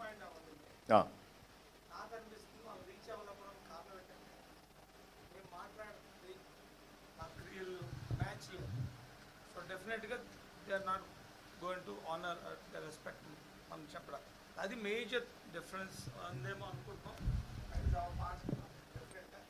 వాళ్ళ పార్ట్నర్ ఏంటంటే they are not ready to think so much next generation they are not ready to think. Okay, brother చెప్పిన 2 పాయింట్స్ చెప్పి నేను ఈ ఇక్కడ ఉన్నటువంటి ఇష్యూస్ మాట్లాడతాను. ఆయన ఏమంటారు అని అంటే, ఒకటి, బహుశా మా వాక్ మా టాక్ మ్యాచ్ అవ్వడం లేదు, చెప్పేది ఒకటి చేసేది ఒకటి, కాబట్టి వాళ్ళకి నచ్చకపోవచ్చు బహుశా. రెండో పాయింట్ ఏమంటున్నారు అని అంటే, వాళ్ళకి తీసుకోవడం ఇష్టంగా లేదు, మేము చెప్పేదాన్ని వాళ్ళు స్వీకరించడానికి ఇష్టంగా లేదు అని అంటే, పై స్టేట్మెంట్లోనే మళ్ళీ దీనికి కూడా రిలేటెడ్ పాయింట్ ఒకటి ఉంది. మాటలే ఉన్నాయి కానీ చేతలు లేవు, కాబట్టి తీసుకోవడానికి అక్కడ ఏమీ లేదు, గ్యాప్ వచ్చేసింది అక్కడ ఆల్రెడీ. సో ఇది నేను బలంగా నమ్మేది. బహుశా 2005 నుంచో 2007 నుండో నేను నా వైఫ్ కుటుంబం గురించి ఆలోచించుకోవడం మాకు తెలియకుండా జరిగింది. అంతకుముందు తెలియక చాలా నష్టం చేసుకున్నాం కుటుంబంలో.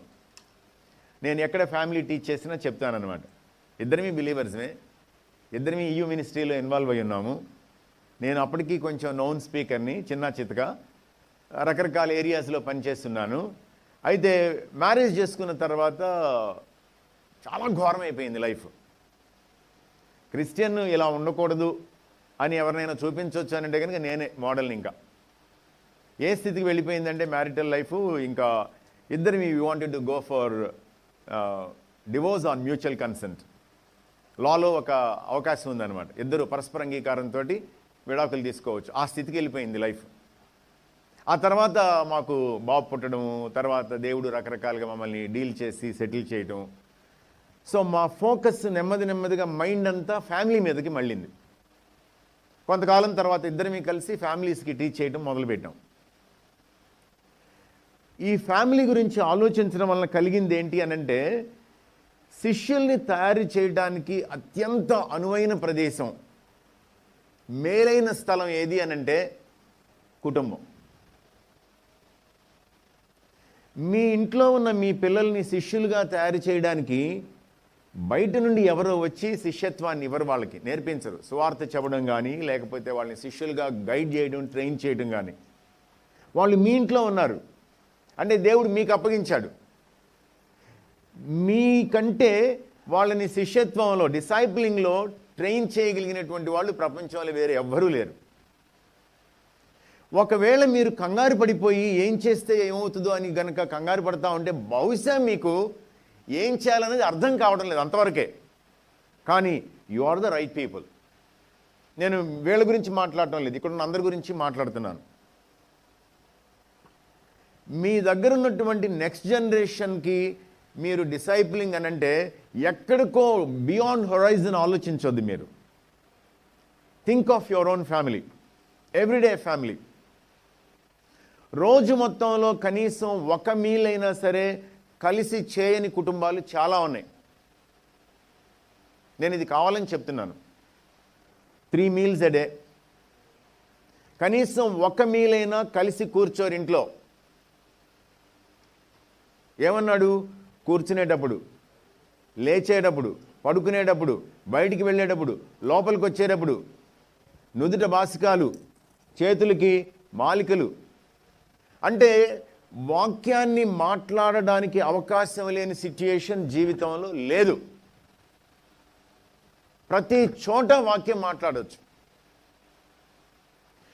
మా పిల్లలకి కొంచెం సువార్త చెప్పండి అని బయట వాళ్ళ నుంచి ఎవరిని తీసుకురావాల్సిన అవసరం లేదు. నువ్వు సువార్తని చిన్ననాటి నుంచి వాళ్ళకి మాట్లాడుతూ ఉండేటువంటి అవకాశం నీకే ఉంది, మీ ఇంట్లోనే ఉంది. ఇది మీరు ఖచ్చితంగా మనసుకి తీసుకోవాలి. Yes, my family is the right place to disciple my kids. Support కావాలా మీకు, స్ట్రెంగ్త్ కావాలా మీకు, చుట్టుపక్కల ఉన్నటువంటి కుటుంబాలను తీసుకోండి, ఏమీ ఇబ్బంది లేదు దానికి. మా వాడికి ఒక 4 ఏళ్ళు 5 ఏళ్ల వయసు వచ్చినప్పుడు నేను నా వైఫ్ ఇద్దరిని ప్రార్థన చేయడం మొదలుపెట్టాం. ఏమనంటే, ప్రభువా మా చుట్టూ కొన్ని క్రైస్తవ కుటుంబాలని ఏర్పాటు చెయ్యని ప్రార్థన చేశాం మేము. దేవుడు ఏం చేశాడంటే కొన్ని కుటుంబాలని తీసేశాడు. అంటే అర్థం ఏంటి? మీకు ఈ కుటుంబాల అవసరం లేదు, కొన్ని కుటుంబాలను తీసుకుని వచ్చి పెట్టాడు మా చుట్టూ. అంటే ఆ కుటుంబాలు ఎలాంటి కుటుంబాలు అంటే మాకు కానీ మా పిల్లాడికి కానీ కంచె అనమాట. వాళ్ళు అన్నం తినే దగ్గర నుండి, ఆటలాడే దగ్గర నుండి, చదువుకునే దగ్గర నుండి, ప్రార్థన చేసుకునే, ఇట్లాంటి అన్ని విషయాల్లో ఎవరో ఒకరు ఎప్పుడో ఒక చోట ఏదో ఒక విధంగా వాడిని క్వశ్చన్ చేసేవాళ్ళే. ఏ జోడా ఏం చేస్తున్నావు, అంతే చాలు, ఇంకేం అక్కర్లేదు. ఏ అవసరం ఉందన్నా సరే ప్రార్థన చేస్తూ ఉంటారు వాళ్ళు వాడి కోసం అని చెప్పి. మేము వేరే వాళ్ళ పిల్లల కోసం. మీరు అలాంటి సపోర్ట్ చూసుకోండి. యేసు ప్రభు తెలియనటువంటి 4 కుటుంబాలు మీ చుట్టూ ఉండడం కంటే యేసు ప్రభు తెలిసినటువంటి 4 కుటుంబాలు మీ చుట్టూ ఉండడం మీ జనరేషన్ని ఫిక్స్ చేస్తుంది, సెటిల్ చేస్తుంది, స్టడీ చేస్తుంది. పెళ్ళైనటువంటి వాళ్ళు, పిల్లలు పుట్టబోతున్నటువంటి వాళ్ళు ప్రార్థన చేసుకోండి. We want some Christian families, good Christian families around us, dear Lord. Please grant us, sanction us అని చెప్పి ప్రార్థన చేసుకోండి. మీ పిల్లలు ఆరోగ్యవంతంగా పెరగడానికి అంతకంటే అనువైనటువంటి వాతావరణం లేదు. మీరు మీ పిల్లల్ని మొట్టమొదట డిసైపుల్ చేయడానికి అలవాటు పడాలి, పని కట్టుకుని చేయాలి. ప్రార్థన చేసుకోండి, ప్రభువా నా పిల్లల్ని నేను స్వార్థలో పెంచాలి, శిష్యత్వంలో పెంచాలి. నువ్వు బైబిల్ చదువుకుంటా కనపడవు పిల్లోడికి. లేచి బైబిల్ చదివావా లేదా అని అడుగుతావు తీరిగ్గా లేచి. ఏమనుకుంటాడు? బైబిల్ ముందేసుకుని బైబిల్ మీద తలపెట్టి మోకరిస్తాడు. ఒక 5 నిమిషాలు అక్కడ పడుకుని లేస్తాడు. నువ్వేమనుకుంటావు అంటే ప్రేయర్ చేసుకున్నాళ్ళే అనుకుంటావు. వాటిదే ఏం కాదు. నువ్వు చేసుకోవట్లేదు, వాడు చేసుకోవట్లేదు. మనమే మోడల్. బైబిల్ అన్నా, వాక్యం అన్నా, ప్రార్థన అన్నా, వాల్యూస్ అన్నా. మొన్న evening Timothy's first epistle or second epistle still going on? First epistle. Now Titus నడుస్తూ ఉంటే దానిలో చెప్తున్నారన్నమాట. ఆయన ప్రొఫెషనల్ లైఫ్ గురించి మాట్లాడుతున్నారు. ఉద్యోగం చేసే చోట నుంచి పేపర్స్, పెన్స్, ఇరేజర్స్, పెన్సిల్స్ కాజేసుకొస్తాయి ఇంటికి. పిల్లోడు ఏమనుకుంటాడు? ఓ కాజేయచ్చు అన్నమాట అనుకుంటాడు. నువ్వు ఆఫీస్ నుంచి కాజేసుకొస్తే నీ కొడుకు ఇంట్లో నీ పర్సులోంచి కాజేస్తాడు. మోడలింగ్, డిసైప్లింగ్. సరే, ఇంకొకటి ఏంటి అనంటే, ఎప్పుడైనా పక్కింట్లో పిల్లాడు బైబిల్ చదువుకుంటున్నాడా లేదా అడిగారా? అడగలేదా? అడిగావా? అడగకపోతే పని పెట్టుకోండి. ఒక 2-3 ఫ్యామిలీస్ని ఐడెంటిఫై చేసుకోండి కావాలంటే, లేదా 4-5 పిల్లల్ని ఐడెంటిఫై చేసుకోండి. చేసుకుని you start praying for them. వాళ్ళ గురించి ప్రార్థన చేయండి. ప్రార్థన చేయడం ఊరికనే కర్సరీ ప్రేయర్స్ కాదు, సిన్సియర్ ప్రేయర్స్. వాళ్ళ నీడ్స్ ఏంటో తెలుసుకుని మాట్లాడడం.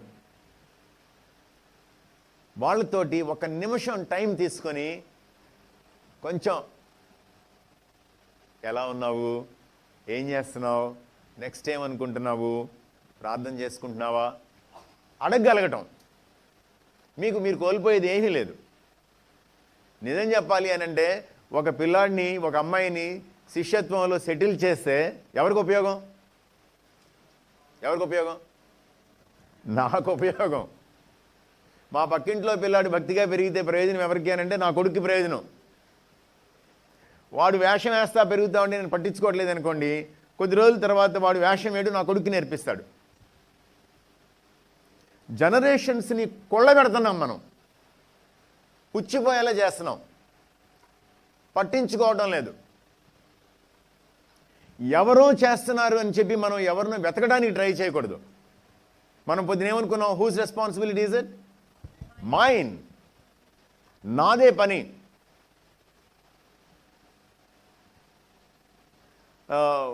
మా ఫెలోషిప్లో, అంటే ఇంటర్ డినామినేషనల్ ఫెలోషిప్లో ఒక దానిలో మా ఫ్యామిలీ బాగా చురుగ్గా పాల్గొంటాం అనమాట.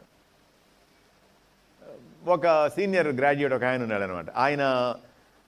ఆయన వైఫ్ జూమ్లో ఒకరోజు కలిసాం. మాట్లాడుకుంటా ఉంటే అమ్మాయి అంటుందనమాట, అన్నయ్య వీడు సరిగ్గా చదవట్లేదు అన్నయ్య అని చెప్తుంది. నేనేం చెప్పలేదు ఆ పిల్లడికి. వాడు అప్పటికే అడవటం మొదలుపెట్టాడు. వాడికి దిగిలి బాధ ఏంటంటే, సుధీర్ మామయ్యకి నేను చదవట్లేదని చెప్పింది మా మమ్మీ. అదే నలిగిపోయాడు అసలు వాడు. వాడికి మొన్న జేఈలో 26th ర్యాంక్ వచ్చింది ఆల్ ఇండియా. వాడు చదవని పిల్లవాడేం కాదు. ఏంటంటే అలవాటు చేసింది, మామయ్యకి చెబితే కనుక వీడు మాట వింటాడేమో అని. మేమేమి వాడిని ఇప్పుడు వాడు వచ్చి 2 రోజులు ఇంట్లో ఉండిల్లాడు. వాడి తమ్ముడు ఇద్దరు వచ్చి హ్యాపీగా గడిపారు. ఏం కోరిక ఉండాలంటే మనకి, మనం పిల్లల మీద శ్రద్ధ పెడుతున్నాం అనేటువంటిది ఫ్యామిలీస్కి తెలియాలి, ఫెలోషిప్కి తెలియాలి, చర్చ్కి తెలియాలి. గుర్తుపెట్టుకోండి, మీరు ఇంతవరకు పిల్లల మీద శ్రద్ధ పెట్టకపోయినట్లయితే, మీ పిల్లల సంగతి నేను మాట్లాడుతుంది, బియాండ్ యువర్ కిడ్స్ నేను మాట్లాడుతుంది, మీ పిల్లల్ని దాటిన తర్వాత వేరే పిల్లల మీద మీరు శ్రద్ధ పెట్టకపోయి ఉంటే ఇంతవరకు ప్రార్థన చేసుకుని ఐడెంటిఫై చేసి spend time on them, spend your mind on them. చేయండి, తప్పకుండా చేయండి.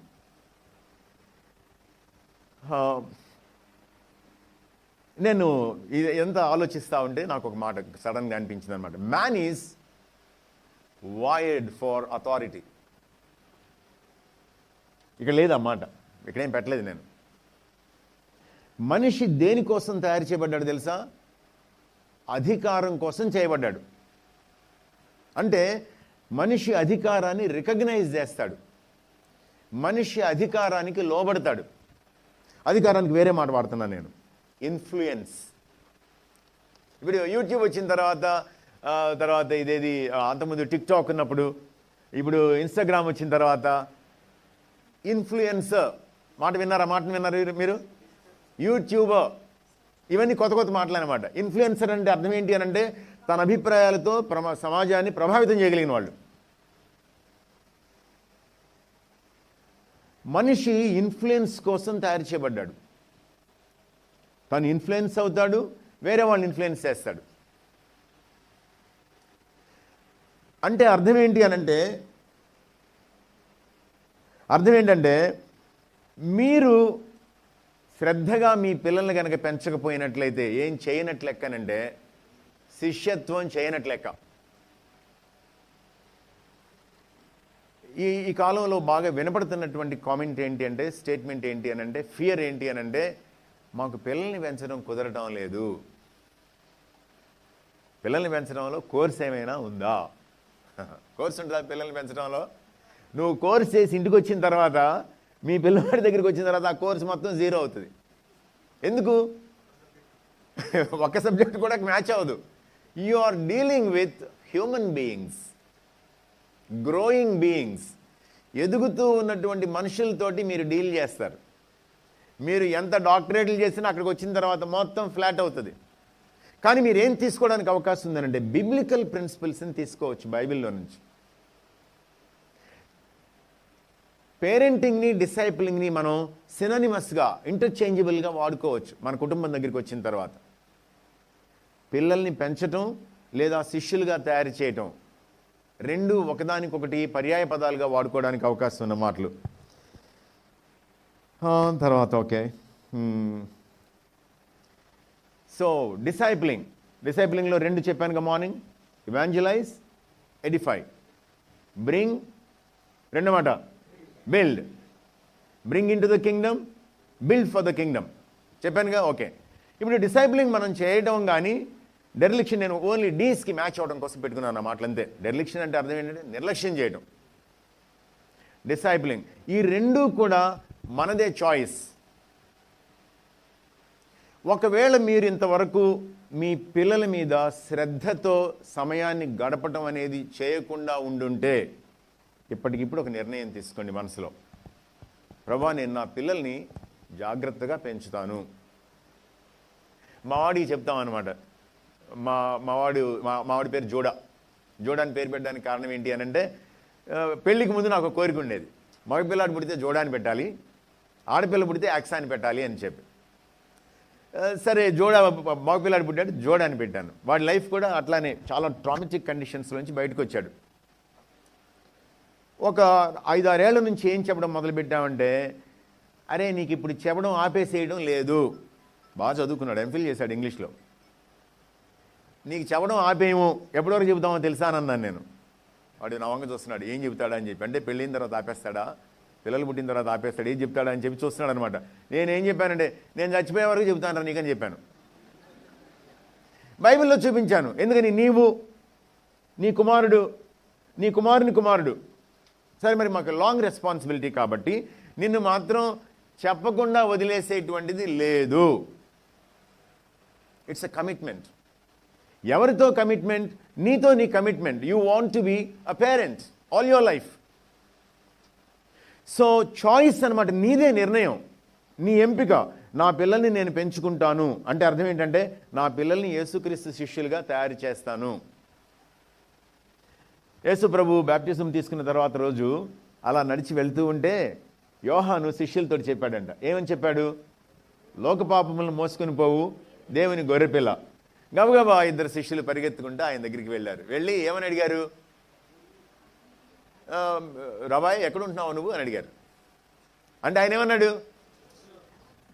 కమెన్సీ అని అన్నాడు. మరి మన ఊరు కోనేరు ఉంది చూడండి, కోనేరు పక్కన రెండో రోడ్డు తిరిగిన తర్వాత ఎడం చేతి పక్క 3వ ఇల్లు అని చెప్పలే ఆయన, కమెన్సీ అని అన్నాడు. మీ పిల్లలకి మన ఛాలెంజ్ అనమాట, మన పిల్లలకి ఏంటో తెలుసా? కమెన్సీ. చెప్తున్నారు మీ పిల్లలకి ఆ మాట? మీరు చెప్పగలరా? మీ పిల్లలు మీతోటే ఉంటున్నారు, మీ చర్చ్లో పిల్లలు మీతోటే ఉంటున్నారు, మీ ఫెలోషిప్లో పిల్లలు మీతోటే ఉంటున్నారు, మీ వర్క్ ప్లేస్లో యంగ్ పీపుల్ మీతోటే ఉంటున్నారు. మీరు చూడమన్నా చూడొద్దన్నా వాళ్ళు చూస్తూనే ఉన్నారు మీ లైఫ్ని. అందుకని ఇందాక బ్రదర్ ఏమంటున్నారు? There is a chasm between walk and talk. మాటకి చేష్టలకి మధ్యలో ఒక అగాధం ఏర్పడిపోయింది. రెండు డైరెక్షన్స్లో వెళ్తున్నాయి. వినర్ ఎవరు? సో ఇందాక నేనేమన్నాను అంటే, we are wired for authority, for influence. ఒకవేళ మనం శిష్యులుగా తయారు చేయకపోతే ఎవరు తయారు చేస్తారంటే, ఎవరో ఒకరు తయారు చేస్తారు. అది పవన్ కళ్యాణ్ కావచ్చు, సల్మాన్ ఖాన్ కావచ్చు, షారూక్ ఖాన్ కావచ్చు, లేకపోతే కనుక క్రిస్ హెమ్ కావచ్చు, హాలీవుడ్లోకి వెళ్ళాను అనమాట, ఇంకొంచెం ఎవరైనా సరే కావచ్చు, పాలిటీషియన్స్ కావచ్చు. మీ చర్చి లోపల ఉన్నటువంటి నా బ్రదర్ అంటున్నారు అనమాట, వాళ్ళు లీడర్షిప్ తీసుకుంటున్నారు అని అంటే, సీనియర్స్ని చూసి ఆ లెగసీ ఫాలో అవుతున్నారు అని అంటే, చూసారా, ఎవరో ఒకరు ఇన్ఫ్లుయెన్స్ చేసేవాళ్ళు బయట ఉన్నారు, గుర్తుపెట్టుకోండి. ఆ ఇన్ఫ్లుయెన్స్ గాడ్లీ ఇన్ఫ్లుయెన్స్ కాకపోతే నష్టపోయేది మీరు మాత్రమే కాదు, మీ తర్వాతి తరం, ఆ తర్వాతి తరం, ఆ తర్వాత తరం, 4 తరాలు నష్టపోతున్నాయి. పెళ్లి కాని పిల్లలు చాలామంది ఉన్నారు, వాళ్ళకు కూడా అప్లై అయ్యేటువంటి మ్యాటర్స్ ఇవన్నీ కూడా. డిసైప్లింగ్ అనేటువంటిది మనలో ప్రతి ఒక్కరి రెస్పాన్సిబిలిటీ. సరే, బాగుంది.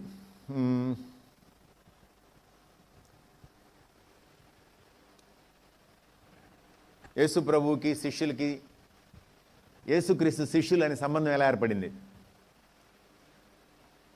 ఎలా ఏర్పడింది? మొదటి స్టేట్మెంట్ అన్నమాట. టీచర్ గారు డిసైపుల్స్ని ఎంచుకున్నారు. వీడు డబుల్ ట్యాక్స్ కట్టించుకుంటున్నాడు, వీడు అసలు ఇక్కడ కూర్చోవలసినవాడు కాదు, వీడు లేవి వంశానికి చెందినవాడు, వీడు యాజకుడు, వీడు వచ్చి ట్యాక్సీలు కట్టించుకుంటున్నాడు, దొంగ పనులు చేస్తున్నాడు. వీడు దగ్గరికి వెళ్ళి ఏమన్నాడంటే, రా నా వెనకాలని అన్నాడు. ఏం చేశాడు? ఆ కౌంటింగ్ మషీను, కంప్యూటరు, బిల్ బుక్ మొత్తం అక్కడ పడేసి వెనకాల వెళ్ళిపోయాడు. మీరు ఎవరిని డిసైపుల్ చేద్దాం అనుకుంటున్నారో చూస్ చేసుకోవాలి. మీరు చూస్ చేసుకోవాలి. చూస్ చేసుకునేటప్పుడు ఇంకొకటి కూడా మీరు గమనించాలి. మీరు ఎవరినైతే చూస్ చేసుకుంటున్నారో వాళ్ళు మీ వెనక నడవడానికి ఇష్టపడుతున్నారా లేదా? ఇష్టపడుతున్నారా లేదా? పేతుర్ని, ఆంద్రేయని ప్రభు పిలిచాడు, యోహాన్ని, యాకోబుని పిలిచాడు. వలలో వదిలేశారు, నావలు వదిలేశారు, తండ్రిని వదిలేశారు, వాడు వెళ్ళిపోయారు. ఆయన పిలిచాడు, వాళ్ళు వెంబడించారు. ఇద్దరి చాయిస్ మ్యాచ్ అయింది. ఎవరినైనా పిల్లలతో మీరు టైం స్పెండ్ చేయడానికి ఇష్టపడతా ఉంటే, నెమ్మదిగా వాళ్ళని గనక మీరు కొంచెం గ్రూమ్ చేస్తున్నట్లుగా వాళ్ళకి అర్థమైతే, వాళ్ళు మీతో టైం స్పెండ్ చేయడానికి ఇష్టపడుతున్నారా, ఇష్టపడడం లేదా? ఒకవేళ ఇష్టపడకపోతుంటే ఏమైనా డిఫరెన్సెస్ ఉన్నాయా? వాళ్ళకేమైనా రిజర్వేషన్స్ ఉన్నాయా? This is a very serious area. This is an everyday affair, 24/7 affair. మీరు జాగ్రత్తగా చూసుకోవాలి. ఊరికినే వారంలో ఒకరోజు నేను టైం గడుపుతాను, స్పెండ్ చేస్తాను, ఆలోచిస్తాను, ఏదో చేస్తానంటే కనుక అయ్యే పని కాదు ఇది. 24/7 you are a disciple and they are disciples.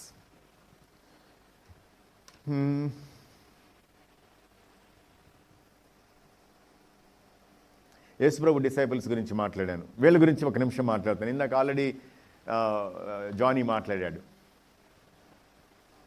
Paul select చేసుకున్నటువంటి ఇండివిజువల్స్ అన్నమాట. తిమోతి ఎట్లాంటాడు?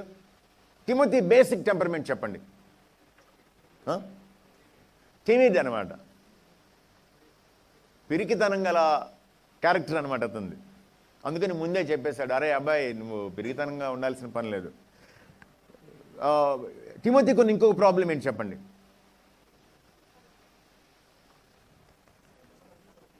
హెల్త్ మంచిది కాదు, డైజెస్టివ్ సిస్టమ్ ప్రాబ్లమ్స్ ఉన్నాయి ఆయనకి. తర్వాత ఆడవాళ్ళ వెనక పెరిగాడు. ఎవరు ఆడవాళ్ళిద్దరు?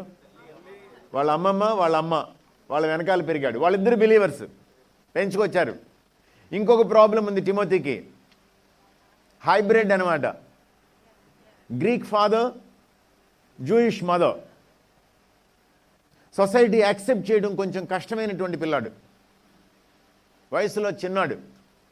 వదిలేశాడు పౌలు? వదిలేసేయలేదు. పని గట్టుకుని తీసుకున్నాడు ఆ పిల్లాడిని, తీసుకుని ట్రైన్ చేశాడు. ఏ ఏరియాకి లీడర్ అయ్యాడు?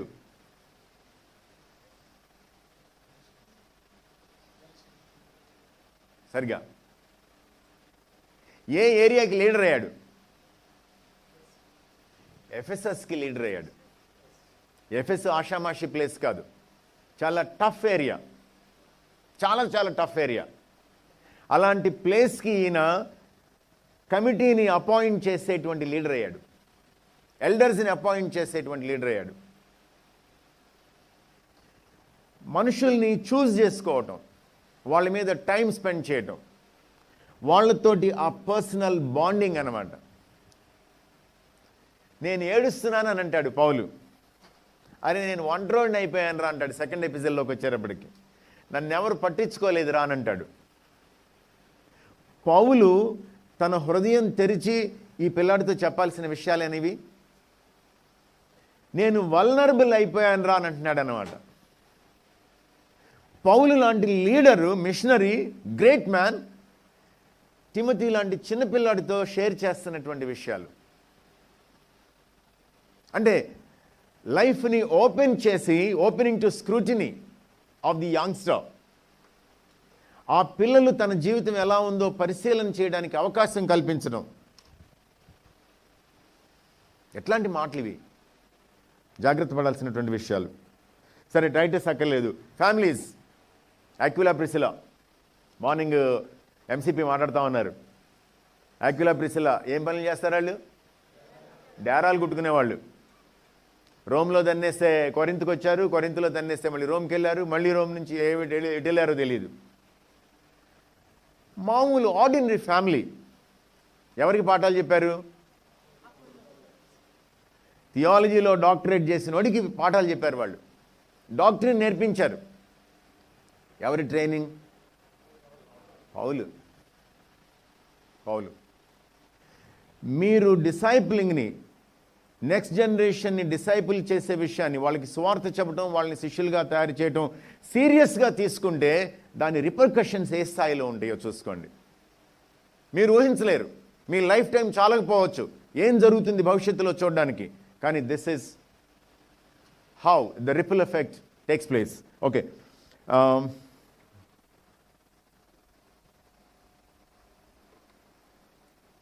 ఇవి చెప్పి ముగించేస్తాను.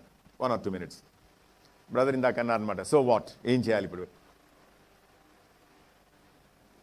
గోట్ అంటే మీనింగ్ తెలుసా? మధ్యాహ్నం తిన్నది కాదు. Greatest of all times, GOAT, GOAT అని అంటే. Virat Kohli is the GOAT. మా టైంలో మాకు కపిల్ దేవ్ GOAT, గోట్ అనమాట మాకు.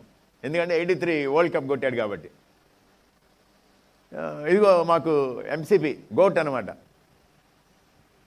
అన్న చెప్పనివ్వండి అన్న. 83లో డిగ్రీ జస్ట్ కంప్లీట్ చేసిన పిల్లాడిగా ఆయన పాదాల దగ్గర కూర్చుని వాక్యం విన్నాను నేను. నిజంగా లిటరల్గా పాదాల దగ్గర కూర్చుని. MA చదువుకునేటప్పుడు ఆంధ్ర యూనివర్సిటీలో మాకు వచ్చి డాక్టర్ నేర్పించేవాళ్ళు. గోట్ అనే మాట ఎవరిదో తెలుసా?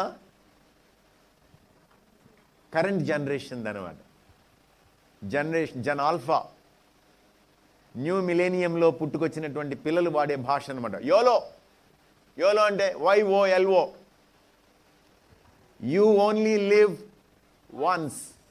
అరే బతికేది ఒక్కసారే రా, కుమ్మేసే, దూసుకెళ్ళిపో, జస్ట్ డూ ఇట్.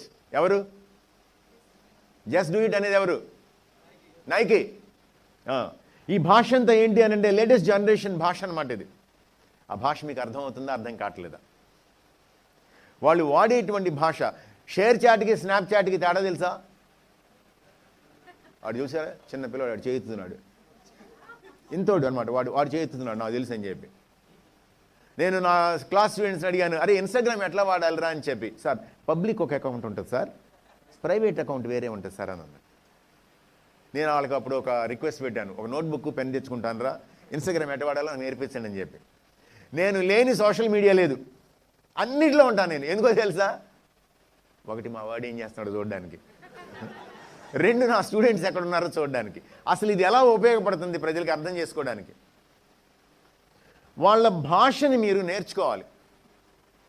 మీ తర్వాతి తరం ఏ భాష మాట్లాడుతుంది, ఆ భాష అర్థాలేంటి. అది ఇంగ్లీషే కావచ్చు, తెలుగే కావచ్చు, కానీ వాళ్ళ మీనింగ్స్ డిఫరెంట్. తర్వాత వినండి.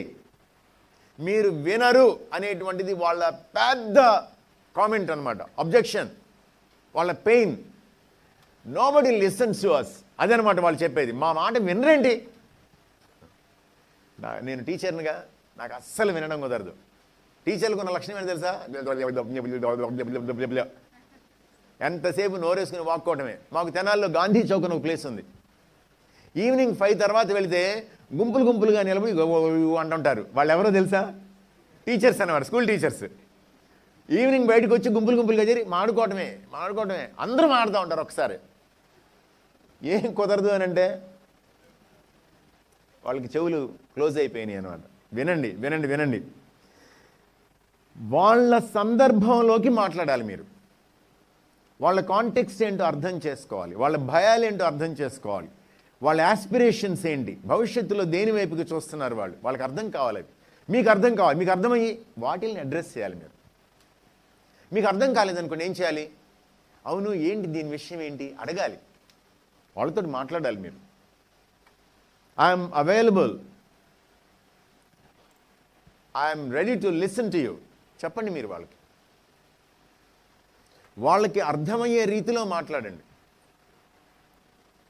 తర్వాత స్పెండ్ టైం. వాళ్ళ కోసం టైం స్పెండ్ చేయాలి, వాళ్ళతో టైం స్పెండ్ చేయాలి. రెండింటికి డిఫరెన్స్ ఉంది. మీరు వాళ్ళ మీద టైం స్పెండ్ చేస్తున్నారు అనేటువంటిది వాళ్ళకి అర్థమైపోతుంది. ఎందుకంటే దాని రిజల్ట్ని మీరు వాళ్ళకి కమ్యూనికేట్ చేస్తారు, వాళ్ళతో షేర్ చేస్తారు. ఇదిగో నేను నీ గురించి ఇలా అనుకున్నాను, నీ కోసం ఇచ్చేసాను, ఇట్లా అనుకుంటున్నాను అని చెప్పి. తర్వాత సపోర్ట్ దెమ్. కొన్నిసార్లు పేరెంట్స్ గురించి కంప్లైంట్ చెప్తారు, కొన్నిసార్లు పాస్టర్ గారి గురించి కంప్లైంట్ చెప్తారు. అని అనొద్దు. కొన్నిసార్లు వాళ్ళకి ఎవరో ఒక అమ్మాయి నచ్చింది, నచ్చి గబగబా తలదూకుంటా ఉంటాడనమాట. రోజుకి 60 సార్లు తలదూతూ ఉంటాడు రోజు తలదుబనోడు దువ్వుతూ ఉంటాడు గబగబా. ఏదో తేడా వచ్చింది, కనిపెట్టండి, వినండి, మాట్లాడండి. ఏంటి ఎవరన్నా నిష్పడుతున్నావా అడగండి. గబగబా వెళ్ళిపోయి మీ ఆవిడతోటి ముఠా కట్టేసేయదు. వీడెవరినో ఇష్టపడినట్టున్నాడే, దీని సంగతి ఏంటో చూడాలి మనం అని వాడు బయటికి వెళ్ళగానే వాడి వెనకాల బండేసుకుని వెళ్ళిపోవటం, లేకపోతే వాడి ఫ్రెండ్స్కి ఫోన్లు చేసేసి వీడు ఎక్కడ ఉంటున్నాడని చెప్పి ఆరా తీయటం, పిచ్చి పనులు చేయొద్దు. Don't do that. Give them freedom to live. బ్రతకడానికి అవకాశం కల్పించండి, సపోర్ట్ చేయండి వాళ్ళని. చర్చ్ అంటే ఇష్టం లేదు పిల్లలకి. ఎందుకు ఇష్టం లేదు అని అంటే వాళ్ళ ప్రశ్నలకి చర్చి సమాధానం చెప్పడం లేదు. బైబిల్లో ఉన్నదానికి చర్చిలో జరిగేదానికి తేడా ఉందిగా అని అంటున్నారు వాళ్ళు. బైబిల్లో ఉన్నదానికి చర్చిలో ఉన్నదానికి తేడా ఉంది, దీన్ని ఎలా అడ్రస్ చేయాలి చెప్పండి వాళ్ళకి. ఒకవేళ నేను కట్ చేశాను, ఒకవేళ తప్పు జరిగితే తప్పని చెప్పండి. ఒకరోజు ఇంటర్మీడియట్ వచ్చాడు మావాడు, 10th అయిపోయింది. ఒక్కడే కొడుగ్గా నా కోరిక ఏంటంటే వాడిని హాస్టల్లో పడేస్తే హాస్టల్ లైఫ్కి ఎక్స్పోజ్ అయితే బాగా తయారైపోతాడు. గబగబా విజయవాడ తీసుకెళ్ళాం. విజయవాడ తీసుకెళ్ళిన తర్వాత హాస్టల్లో పెట్టాలని అంటాను నేను. నా వైఫ్ ఇలా పెట్టింది ముఖం. తను లెక్చరరే, తనకి తెలుసు పిల్లల్ని ఎట్లా పెంచాలనేది. దానితో మదర్ సరే, దానికి తోడు మా ఫెలోషిప్లో ఒక అమ్మాయి, ఒక ఫ్యామిలీలో అమ్మాయి, వాడి ఏజ్ గ్రూప్ అమ్మాయి అప్పుడు ఎందుకు మమ్మల్ని విజిట్ చేయడానికి వచ్చింది.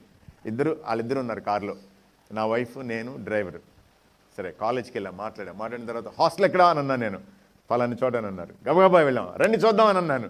వాళ్ళు రాలేదు, కార్లో కూర్చుని ఉన్నారు. నేను గబగబా వెళ్ళి చూసేసి మళ్ళీ వచ్చాను. వచ్చిన తర్వాత కూర్చున్నాను, ఎట్లా ఉన్నాను నేను. నా మాట వింటలేదని ఖచ్చి అనమాట నాకు. దానికి తోడు నా వైఫ్ కొడుకు ఒకటైపోయారని ఖచ్చి నాకు, అంటే నాకు వ్యతిరేకంగా. దానికి తోడు ఆ అమ్మాయి ముందు వ్యతిరేకం అయిపోయారు, నా పరుగు పోతుంది అనమాట. ఇప్పుడు ఎలా పెట్టుకుని ఫట్ అని అన్నాను. అన్న తర్వాత ఇంటికి వచ్చాను. ఇంటికి వచ్చేసిన తర్వాత వాళ్ళు బాగా హర్ట్ అయిపోయినారు. సరే కొద్దిసేపు అన్న తర్వాత నా వైఫ్ వచ్చి ఏదో మాట్లాడింది. మీకు అసలు అర్థం కావట్లేదు ఏం జరుగుతుంది, ఏం చేస్తున్నాను అదే దానండి. నేను తీరిగ్గా కూర్చుని ఆలోచించుకుని ప్రార్థన చేసుకుని నేనేదో పెత్తనం చేయడానికి ట్రై చేస్తానని నాకు అర్థమైంది. పెత్తనం చేయడానికే ట్రై చేస్తున్నాను నేను, అంతేగా. నా ఇష్టం జరగాలి, నేను అనుకున్నది కరెక్ట్. ఆ పిల్లాడి అవసరాలు ఇంకా నాకు సంబంధం లేదు. ముందు నేను అనుకున్నది కరెక్ట్ జరిగితే వాడు బాగుంటాడు అనమాట. నీ బాగు కోసమే కదా నేను చేస్తుంది, ఇది థింకింగ్. కానీ నేను చేస్తుంది తప్పనేది నాకు అర్థమైంది. మా బెడ్రూమ్లో నుంచి వాడి బెడ్రూమ్ దగ్గరికి వెళ్ళాను. వెళ్ళి గుమ్మంలో నిలబడ్డాను. గుమ్మంలో వాడు ఎత్తి చూస్తున్నాం ఇంకా ఎందుకు వచ్చాడు వీడు మళ్ళీ అని చెప్పి. ఆ అమ్మాయి కూడా అదే రూమ్లో ఉంది. నేను వాడికి అరే సారీ రా అని చెప్పాను. సారీ రా, నేను ఏదో హడావిడి చేశాను, నేను నీకు ఇష్టమైతేనే, నీకు ఇష్టం లేకుండా ఏం చేయను అని చెప్పాను. ఆ అమ్మాయికి సారీ చెప్పాను నేను. అమ్మ నీ ముందు నేను ఇట్లా బిహేవ్ చేసి ఉండకూడదు, సరిగ్గా బిహేవ్ చేసి ఉండాల్సింది, నిన్ను హ్యాపీగా ఉంచి ఉండాల్సింది, చండాలం చేసి పెట్టాను, ఐఎమ్ వెరీ సారీ, ఏమనుకోవద్దు అని చెప్పాను. ఇది మా ఇంట్లో అప్పుడప్పుడు డిస్కషన్కి వస్తుంది. నా వైఫ్ గుర్తు చేస్తుంది మేడం, ఇటే అంటుంది మేడం, ట్రై చేసావే అంటుంది అనమాట. హాస్టల్కి పంపిద్దాం అనుకున్నావే, మాకు ఇష్టం లేకపోయినా చేద్దాం అనుకున్నావే అని గుర్చుతూ ఉంటుంది. నేను నవ్వుతాను. కాకపోతే